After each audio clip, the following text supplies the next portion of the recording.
Eu sou o Severino, mas para vocês, eu sou só o homem que viu o bicho de perto e conseguiu contar a história. Aqui no Ceará, na caatinga seca que não perdoa erro, a gente aprende desde cedo que o medo tem cheiro.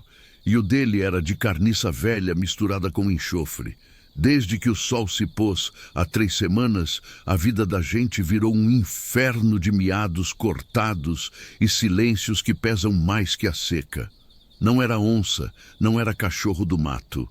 Era outra coisa, uma coisa que andava em 2 patas, mas rastejava com a alma de bicho. Eu vi o estrago no meu curral, vi as marcas de garra que afundavam na terra dura como se fosse manteiga mole. 23 bodes sumiram. O último foi o meu bode Barroso, o xodó do meu menino, levado sem nenhum gemido. Minha mulher me olhou com os olhos cheios de água e disse: Seve, tu tem que ir. Se não for por nós, vá pela paz dessa terra. E ela estava certa. A criatura não estava só matando para comer, estava se divertindo, brincando com a nossa fé e a nossa sanidade. Eu peguei a velha garrucha de prata que era do meu avô, abençoada 3 vezes pelo Padre Chico antes de sumir na serra. Prata, porque diz a lenda que só o metal bendito fura a pele de quem não é feito de carne comum. Coloquei o crucifixo no peito e jurei que se eu voltasse era com a cabeça da peste na ponta do facão. Ou eu não voltava nunca mais. A escuridão aqui não é a mesma da cidade. É densa, pesada, e carrega o grito dos que não tiveram coragem de lutar. Eu senti o ar pesado, a poeira quente. Os vizinhos dizem que é lobisomem, castigo de Deus, mas para mim era só um demônio pedindo chumbo. Eu saí de casa sabendo que estava indo para a morte, mas qual é a diferença? Viver com medo é morrer todo dia, de pouquinho. Eu prefiro o tiro curto.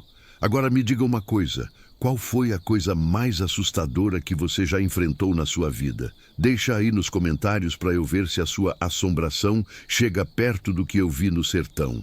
A noite engoliu o último raio de sol e o silêncio desceu com uma ameaça fria, incongruente com o calor do sertão. Eu estava na trilha, a única que levava ao açude velho, local onde as marcas da criatura eram mais frescas, mais fundas, mais claras de que algo muito pesado havia passado por ali, arrastando o que parecia ser a carcaça do meu bode. A garrucha estava na mão, pesada, a coronha suada, a fé mais pesada ainda, como um fardo que eu precisava carregar até o fim. Cada passo levantava uma nuvem fina de poeira que me lembrava o quão seco e deserto estava o mundo ao meu redor. O quão isolado eu estava dessa luta que era só minha, uma penitência, talvez. Eu parei junto ao pé de juazeiro retorcido, o ponto onde as patas de bicho viravam pés descalços, mas gigantescos, uma transformação incompleta. Um rastro de dúvida que gelava o estômago. Eu acendi uma lanterna de querosene, a luz fraca mal furava o breu, mas era o suficiente para confirmar a mudança na trilha. O cheiro veio antes do som. Um fedor insuportável de fezes antigas e carne apodrecida. Um aroma que grudava na garganta e fazia os olhos arderem, um cheiro que não pertencia a um predador normal, mas sim a algo que habitava a sujeira e o submundo, um ser em constante decomposição. Eu me abaixei, o coração batendo descompassadamente, rápido e forte, como um tambor na escuridão, e tentei ignorar o tremor nas mãos, o medo se manifestando como um arrepio que percorria a espinha, subindo da lombar até a nuca. Foi quando ouvi o primeiro som. Não era um uivo, nem um rosnado completo, mas um gemido gutural, baixo, abafado, parecendo vir de trás de uma rocha. Um lamento profundo que parecia arrancar o som de dentro da terra, não da garganta de um ser vivo. Uma dor ancestral que reverberava na aridez do ambiente.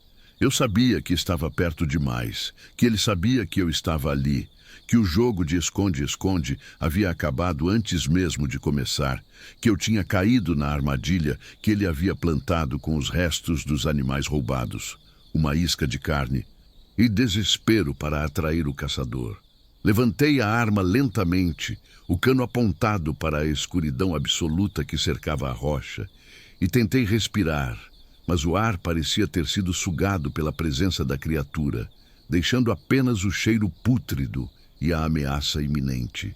O gemido parou de repente, dando lugar a um silêncio total, o tipo de silêncio que faz os ouvidos zumbirem e a mente gritar por socorro, um silêncio que só é quebrado quando o perigo está a um palmo do seu rosto, pronto para saltar, pronto para atacar.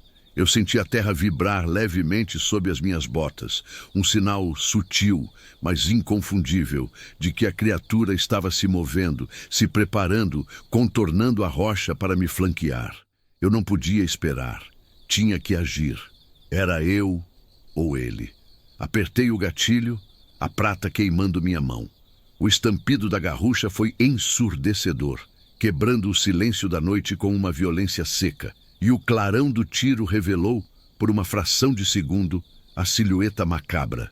Não um lobo, não um homem, mas uma fusão grotesca, alta demais, magra demais, com membros longos e desproporcionais. A cabeça pendendo num ângulo estranho, os ombros curvados como se carregasse o peso de todos os pecados do mundo. O tiro atingiu a rocha, fazendo as faíscas voarem e a bala de prata ricochetear. Mas a criatura não estava mais lá. O movimento era rápido demais, impossível para algo daquele tamanho. A vibração aumentou, agora não no chão, mas no ar, um tremor que parecia vir da minha própria caixa torácica, um eco de terror puro que me paralisou por um instante crucial. Eu tropecei para trás, o pânico tomando conta, a necessidade de recarregar a garrucha era urgente, mas a minha visão estava turva, os olhos ainda cegos pelo clarão do disparo no breu absoluto, a escuridão voltando com uma vingança. O cheiro, antes insuportável, intensificou-se, transformando-se em algo quase palpável, um vapor quente e pútrido que me sufocava, me forçando a tossir, revelando minha posição exata. Foi um erro fatal, o mínimo. Ruído quebrou o meu disfarce. Eu senti o hálito quente e nojento na minha nuca, um bafo de decomposição e sangue velho que me fez cambalear para frente, a náusea subindo pela garganta, a certeza de que a criatura estava a menos de 1 metro de distância. Eu girei, a faca de caça na mão esquerda, a arma ainda vazia na direita, numa tentativa desesperada de defesa, esperando ver o rosto demoníaco. Mas encontrei apenas o vazio. Ele não estava ali, mas eu podia ouvir o arranhar das garras na terra. Atrás de mim, um som rápido, rítmico, como se estivesse cavando ou rastejando, se movendo em círculo com uma velocidade sobrenatural. Eu me joguei no chão, instintivamente, e no mesmo momento senti o vento da passagem do ataque, o ar deslocado por uma pata maciça que teria esmagado minha cabeça se eu tivesse ficado de pé. A força era imensa. A criatura parecia feita de ossos e músculos retorcidos, uma máquina de matar perfeitamente adaptada à noite, invisível, inaudível, exceto pelos cheiros e pelos arrepios que mandava pela espinha. Eu rastejei para debaixo de um arbusto espinhoso.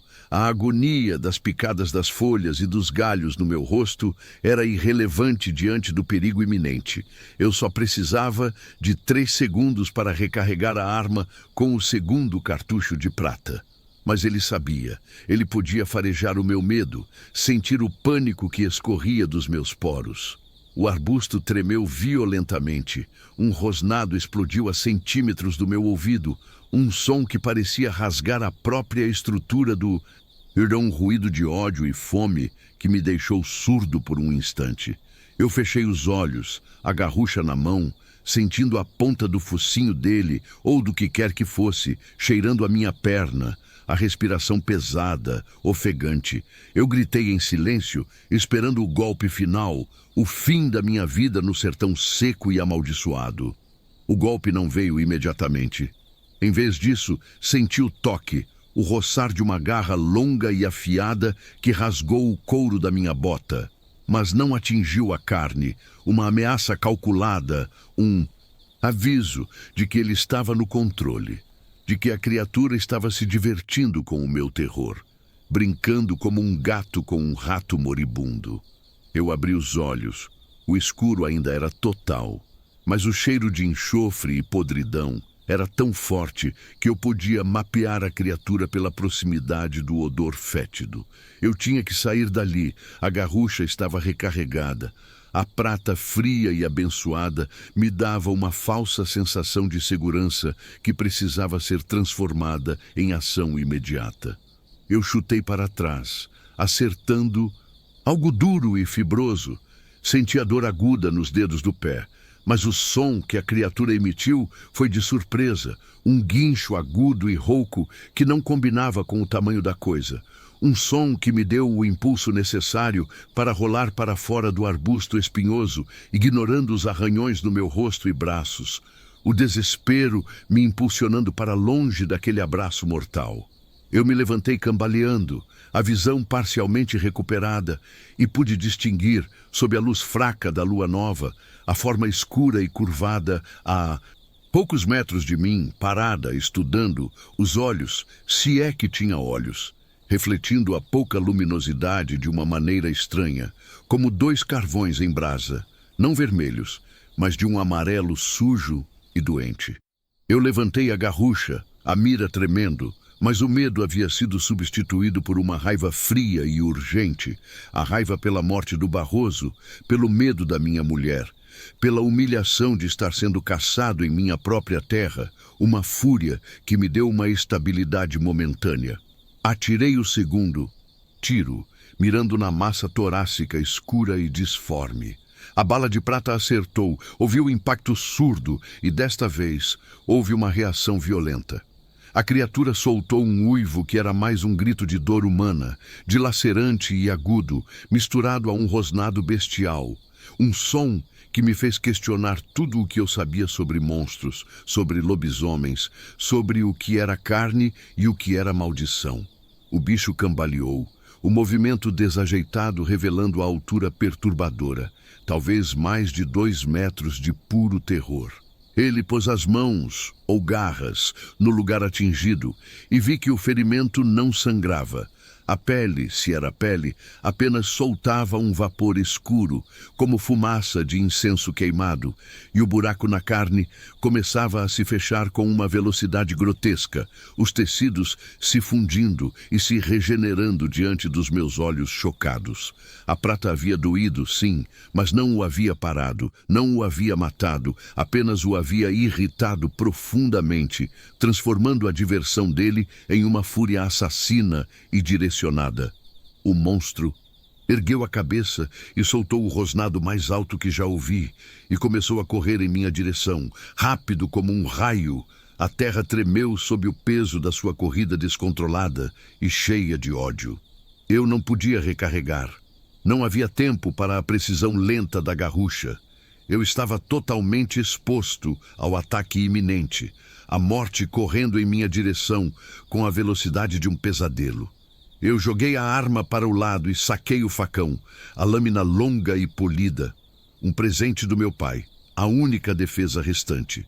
Corri para trás, desesperado, sem destino, apenas fugindo da força bruta que avançava, quebrando os arbustos secos e derrubando as pequenas árvores no caminho, o som da destruição ecoando pela noite, uma trilha sonora da minha própria aniquilação. Eu percebi que estava correndo em direção ao velho moinho, uma estrutura de pedra abandonada há décadas, um lugar que os moradores evitavam por causa das histórias de assombração, um lugar que agora se tornava o meu último refúgio possível, uma chance remota de ganhar alguns segundos.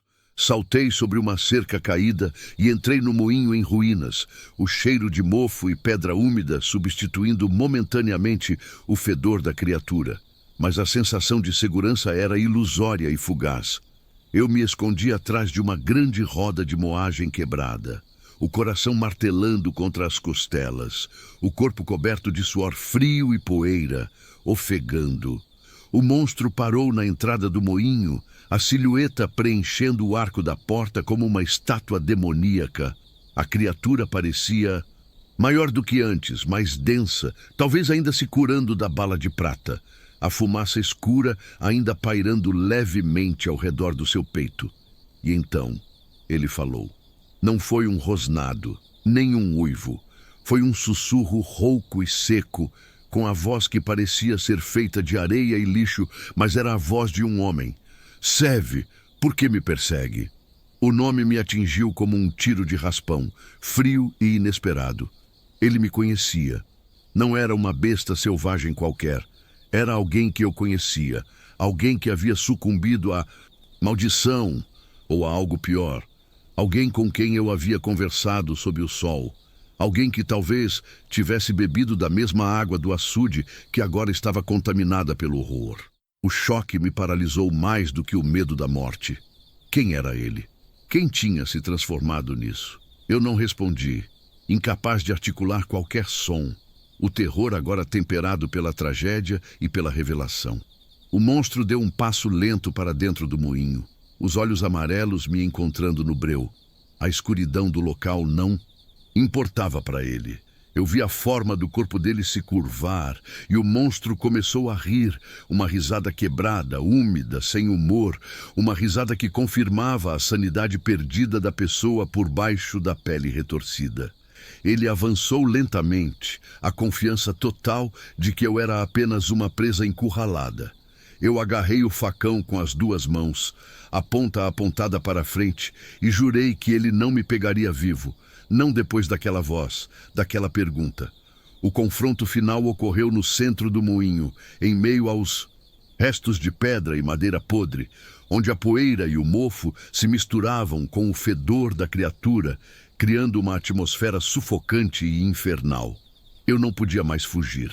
A única opção era lutar, usando o facão como a única extensão da minha vontade de sobreviver, transformando o pânico em uma concentração maníaca na sobrevivão, ignorando o cansaço e a dor lancinante dos arranhões. O monstro acelerou de repente, saltando sobre os destroços com uma agilidade assustadora, as garras estendidas, prontas para rasgar minha carne e me silenciar para sempre. O impacto da sua corrida fazendo as pedras do chão tremerem e caindo poeira do teto. Eu me joguei para o lado no último instante, desviando do ataque, e girei com o facão, mirando no flanco, na tentativa desesperada de infligir um dano que fosse profundo o suficiente para retardar a regeneração demoníaca que eu havia testemunhado. O metal cortou a carne retorcida, mas a resistência foi como cortar couro curtido e fibra densa. O ferimento foi superficial, mas a criatura soltou um grito de raiva pura. Um som que era agora totalmente bestial, abandonando qualquer resquício de humanidade na voz que eu havia ouvido há instantes. Ele me atingiu com a mão aberta, um golpe lateral que me jogou contra a parede de pedra do moinho com uma força brutal. O impacto tirando o ar dos meus pulmões e fazendo a escuridão girar ao meu redor. A dor explodindo em minha cabeça e nas minhas costas. Eu caí no chão, a tontura quase me derrubando. O facão, escorregando da minha mão para a poeira, a criatura pairando sobre mim, a respiração pesada e ofegante, pronta para o golpe final, os olhos amarelos fixos em mim, brilhando com um triunfo cruel e maligno. Eu olhei para cima, para a forma disforme, e no reflexo do pouco que restava da lua, eu vi. Não eram dentes de lobo, mas caninos humanos alongados e afiados, e no meio das garras eu percebi anéis, os anéis que eu reconheci imediatamente, o símbolo de um casamento, de uma promessa, de uma vida que havia sido perdida. Não era um lobisomem qualquer, era o meu vizinho, o Tião, o homem que sempre me ajudou a levantar a cerca, o mesmo que havia me emprestado sal na semana passada, e a dor dessa revelação foi pior do que qualquer golpe físico, a tristeza e o terror se misturando em um coquetel letal de desespero. Eu agarrei uma pedra pesada que estava ao meu lado. um instinto de sobrevivência primário tomando conta, e joguei com toda a minha força no rosto da criatura, atingindo o focinho com um som seco e repugnante.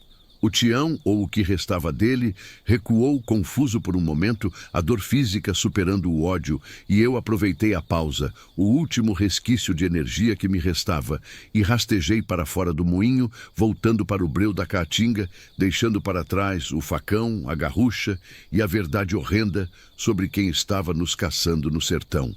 Eu rastejei de volta para casa sob a luz fraca das estrelas, a poeira e o sangue seco me cobrindo como uma mortalha improvisada.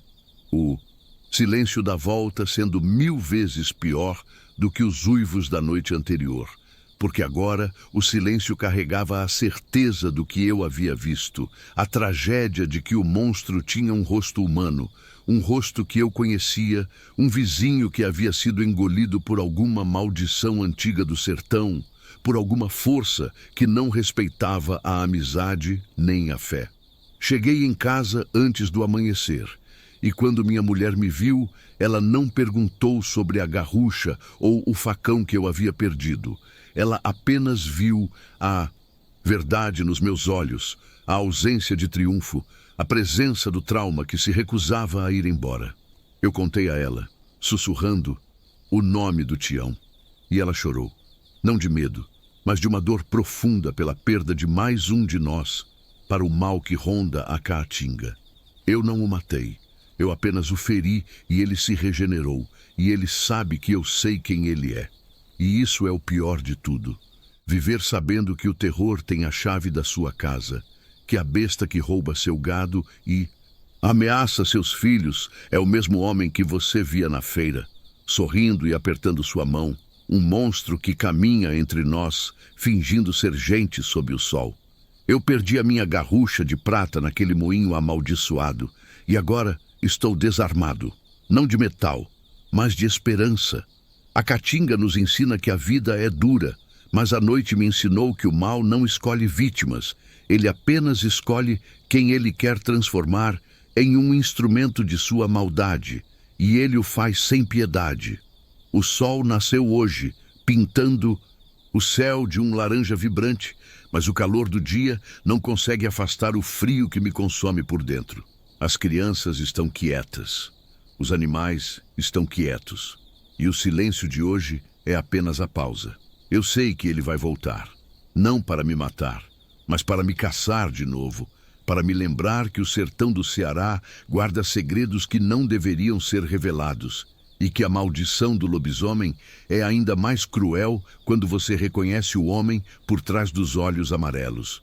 Eu me sento na varanda, a poeira nos meus cabelos e espero a noite, sabendo que a única coisa mais aterrorizante do que caçar um lobisomem é ser caçado por ele. Sabendo que a morte não será o fim, mas o início de algo ainda mais horrível. Talvez a minha própria transformação em mais uma sombra no Ceará. Eu não dormi desde então, e nunca mais dormirei. Apenas escuto os ventos da noite, esperando o próximo gemido, o próximo ataque, o ciclo infinito do medo que agora governa a minha vida e a vida de todos nós aqui. O fim não veio com o tiro de prata, mas com a revelação da verdade.